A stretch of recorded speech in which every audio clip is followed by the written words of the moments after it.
Dios les bendiga y Dios les guarde a todos los amigos de Encuentro con Dios y hermanos en la fe. Estamos aquí para compartir la palabra de Dios y estamos hoy en el libro de Lucas. Lucas capítulo 7, del verso 1 en adelante. Dice así la palabra del Señor. Después que hubo terminado todas sus palabras al pueblo que le oía, entró en Capernaum. Y dice el verso 2, y el siervo de un centurión, a quien éste quería mucho, estaba enfermo y a punto de morir. Hoy quiero seguir continuando esta serie de mensajes de los devocionales, qué hacer en tiempos difíciles. Esta es la parte 2. La parte primera estábamos hablando sobre cuando Jesús les dijo a los discípulos que entraran a la barca y pasaran al otro lado. Y mientras él dormía se levantó una tempestad de viento. Ese viento contrario hizo que las olas anegaran la embarcación donde iban y peligraran. Entonces Jesús reprendió el viento y reprendió las olas. Hubo gran bonanza. Y entonces terminó el pasaje diciendo: ¿dónde está vuestra fe? Así que aprendimos en la parte pasada que tenemos que nosotros no hacer las cosas en nuestra fuerza, que tenemos que hacerlas en la fuerza del Señor, no tener miedo. Lo tercero, usar nuestra fe. Pues la Biblia dice que la fe es la certeza de lo que se espera y la convicción de lo que no se ve. La Biblia dice que la fe viene por el oír, y el oír la palabra de Dios. Es la palabra de Dios.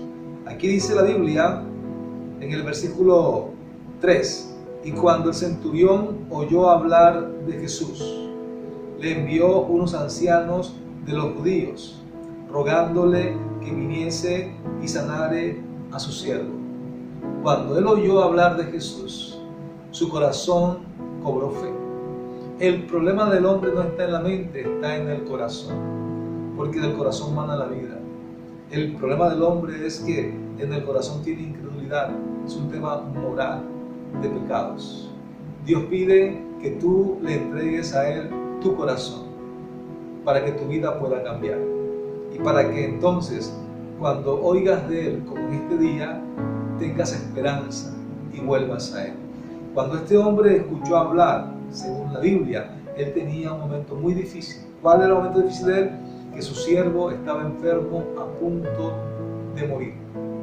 ¿Él qué hizo? Mandó a unos amigos para que intercediesen por él a Jesús. Y según la Biblia, así fue. Y Jesús, en el versículo 6, y Jesús fue con ellos.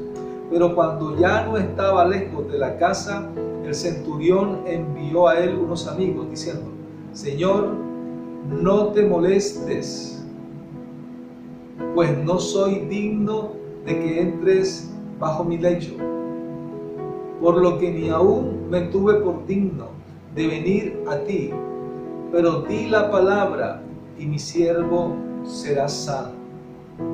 Este hombre sabía que Jesús tenía palabra de poder, tenía palabra de autoridad. Si Jesús le preguntó a los discípulos cuando anegaba la embarcación y les dijo: ¿dónde está vuestra fe? La fe es necesaria e importante. Y cuando la fe se une a la palabra de Dios, todo es posible. Ahora, ¿cuál es el principio que aquí queremos aprender hoy en esta mañana? Que hay que tener fe, hay que tener obediencia en Dios. Pero la palabra es una palabra con autoridad.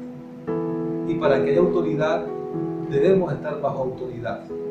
El centurión reveló un secreto y dijo: porque también yo soy hombre puesto bajo autoridad y tengo soldados bajo mis órdenes. Y digo a esto: ve, y él va, y al otro: viene, y él viene. Y a mi siervo: haz esto, y lo hace.